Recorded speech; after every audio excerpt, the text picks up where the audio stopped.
Ici le sniper sur les marchés boursiers. Bien, aujourd'hui on est dimanche 29/05/2022. Un peu d'analyse pour anticiper sur la semaine à venir ne nous fera pas du mal.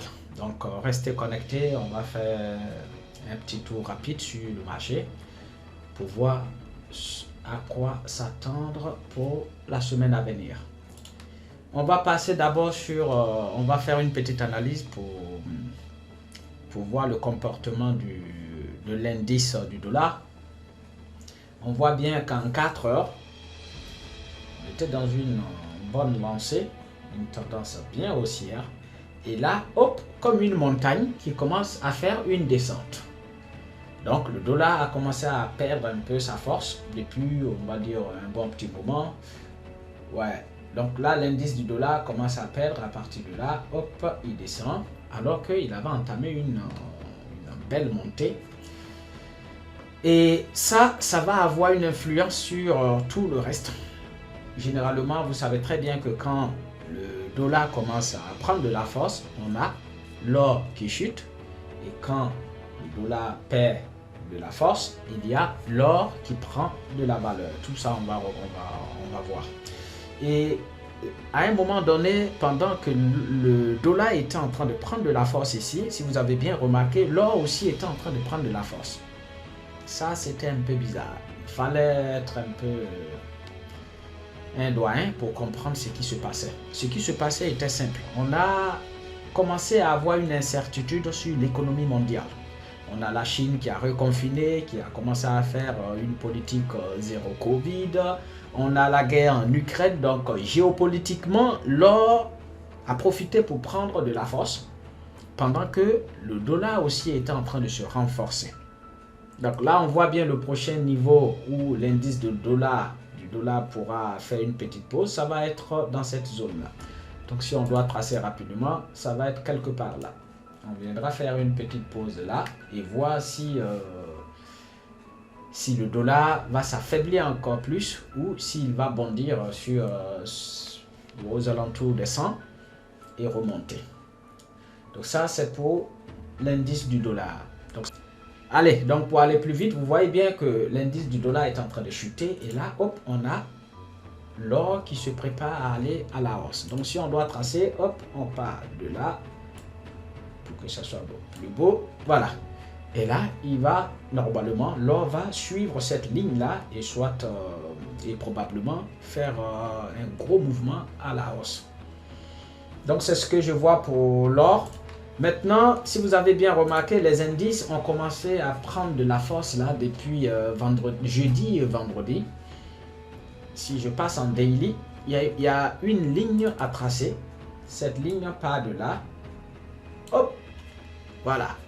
Donc cette ligne-là, dès que le prix a cassé, on voyait très bien que l'Allemagne 40 était déterminée à aller vraiment à la hausse. Mais jusqu'où? Personne ne sait, mais on peut être un peu malin et essayer de comprendre quelque chose. Si il a cassé cette ligne, la prochaine résistance, ça va être là, à ce niveau. Et si jamais il y a un renversement de tendance, vous devez tracer une autre ligne qui va vous permettre de comprendre que non, nous changeons de tendance. Et cette ligne, sans même tracer normalement, je vois, mais bon, je trace pour vous faire plaisir. Donc si vous avez le DAS 40, vous pouvez tracer la même ligne. Donc elle va partir de là, hop, et faire ça, ou soit on partira. Voilà, on reste comme ça pour être plus... Voilà.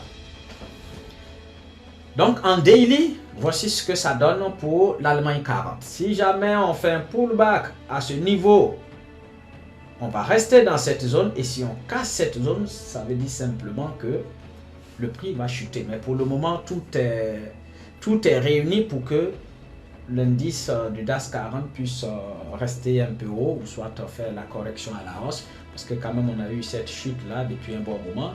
Mais hop, là, notre trait est cassé. On est au-dessus de la moyenne mobile. Donc, logiquement, on est tranquille. Tout ce qui va faire que le prix va rester dans cette zone et durer un peu, ça va être juste notre RSI qui va toucher les 70. Et du coup, la psychologie des traders qui vont essayer de prendre leur gain et sortir du marché va faire que le prix va traîner à cet endroit. On va parler pour finir du pétrole. Alors, donc ça, je vais dire à tous ceux qui font de la route, donc qui font le plein d'essence toutes les semaines, préparez-vous parce que l'arbre va secouer. Tout dépendra de ce qui va se passer le 30 là et le 31 concernant la décision de l'Union européenne sur l'embargo du pétrole russe. Si jamais l'embargo vient à être effectif, ça va être très compliqué. Et le pétrole, bon là on a en 4 heures, on voit que le pétrole est en train de pousser là à la hausse parce que cette bougie là, elle est tellement costaud que le prix est vraiment déterminé à monter. Donc en daily, vous avez ça qui montre bien que le prix, on a fini de faire la correction et là on se prépare à venir tester la résistance qui est là. Donc je vais mettre un petit truc là d'abord. Hop, cette résistance risque d'être testée très rapidement. Pourquoi?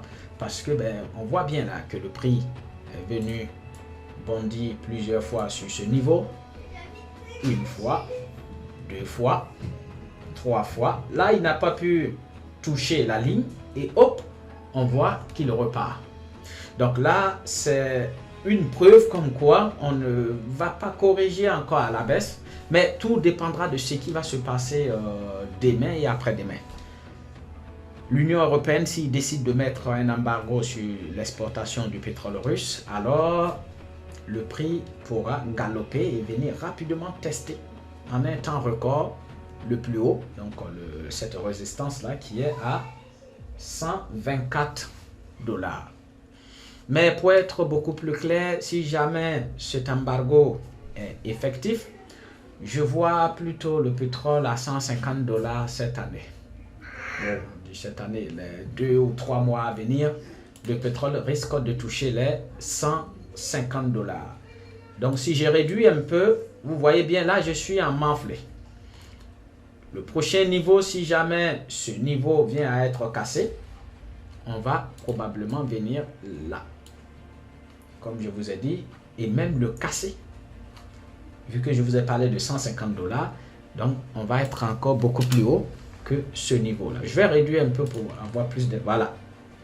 J'espère que vous voyez les bougies, mais si on casse ce niveau précédent qui est là, parce qu'on a eu une grosse mèche là, et là, le prix commence à revenir encore tester le niveau précédent, donc la résistance.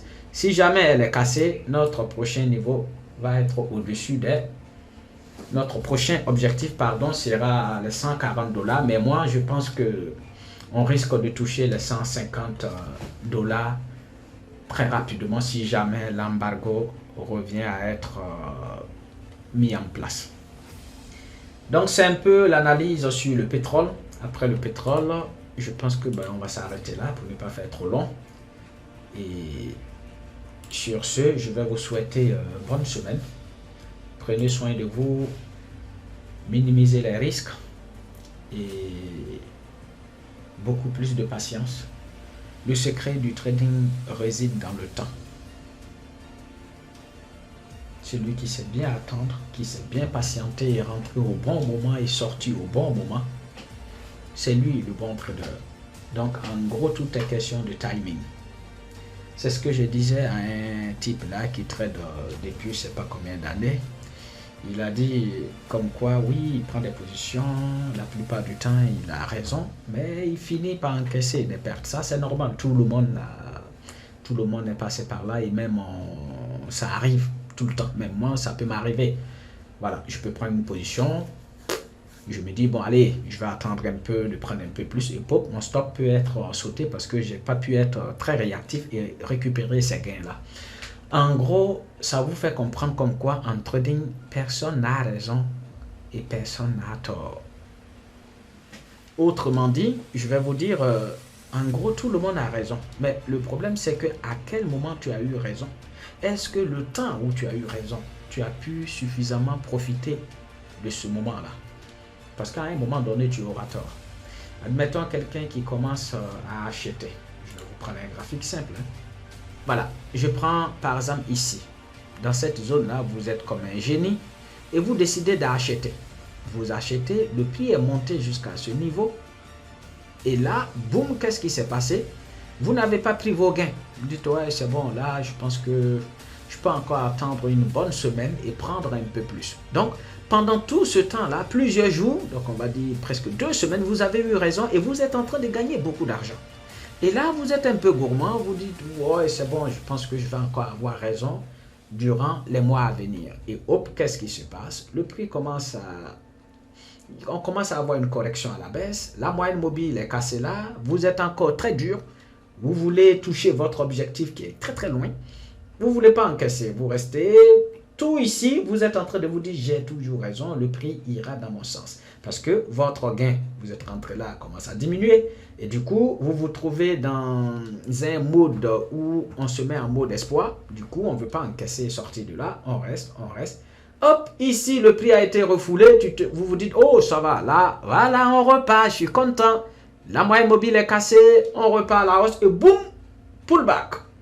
Vous patientez durant tout ce temps-là où le marché vous a montré clairement que c'est vrai, vous avez eu raison ici, vous avez pu bien anticiper, mais là, vous commencez à ne plus avoir raison. Donc, quittez là, quittez la zone. Mais vous restez parce que vous êtes un peu têtu et boum, on a tout ça. Votre stop loss est peut-être ici et boum, il est sauté là. Donc, vous voyez la frustration, c'est que vous avez gagné tout ça et vous avez laissé le marché. Donc, ici, vous avez eu raison et là, vous n'avez pas eu raison. Mais le problème, c'est que vous aviez eu raison. Pourquoi vous n'avez pas profité quand vous avez eu raison? Et celui, par exemple, qui va se mettre ici pour dire « je vends », parce que vous êtes rentré en même temps avec un collègue, voilà. Vous vous achetez, lui, il vendait. Vous avez acheté pendant que vous aviez raison, il avait tort, lui. Donc, vous avez gagné, mais vous n'avez pas pu profiter et sortir vite. Et arrivé à cet endroit-là, votre copain avec qui vous êtes rentré, et lui, il était plutôt vendeur, va commencer à un moment donné, après avoir eu tort durant tout ce temps-là, va commencer à un moment donné, commencer à avoir raison. Raison jusqu'ici. Si arrivé là, dans cette zone, après ces bougies-là, il n'a pas pu accepter et sortir, prendre des gains, eh bien, il risque d'avoir tort à un moment donné parce que là, d'après l'analyse que je viens de faire, le prix sur le DAX 40 est bien déterminé à remonter. Donc, vous voyez, tout est question de timing. Tout le monde est bon trader. Mais là, le timing peut mettre la différence. C'est pour ça, le plan caméléon, c'est juste un plan de génie. C'est la première fois que je vante le plan caméléon comme ça. J'ai laissé d'abord tout le monde parler du plan. Et moi, parler de ce plan dernier.